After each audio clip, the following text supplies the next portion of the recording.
बनारस के लोहता थाना क्षेत्र के विट्ठलपुर गांव में प्रख्यात हिंदी कवि सुदामा पांडे धूमिल की प्रतिमा को पिछले दिनों कुछ असामाजिक तत्वों ने क्षतिग्रस्त कर दिया।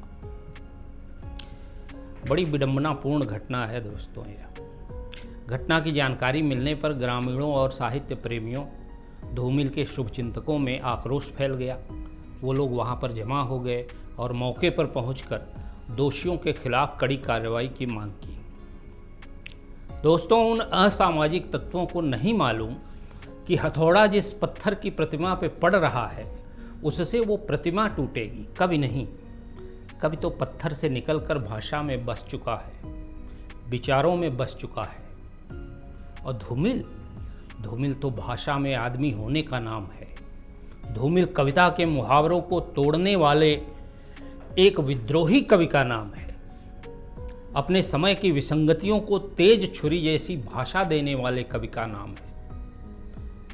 कविता में अंधेरे को और उसमें जुटे आदमी को धूमिल सामने लाकर खड़ा करते और समय का नायक घोषित करते। धूमिल साहस के सांचे में ढले आदम का इस्पात का नाम है। उनका जन्म बनारस के खेवली गांव में हुआ था और खेवली शीर्षक से ही उन्होंने एक कविता लिखी है जो अपने गांव पर। देखिए उनका साहस इस कविता में। वहां न जंगल है न जनतंत्र, भाषा और गूंगेपन के बीच कोई दूरी नहीं है। एक ठंडी और गांठदार अंगुली माथा टटोलती है।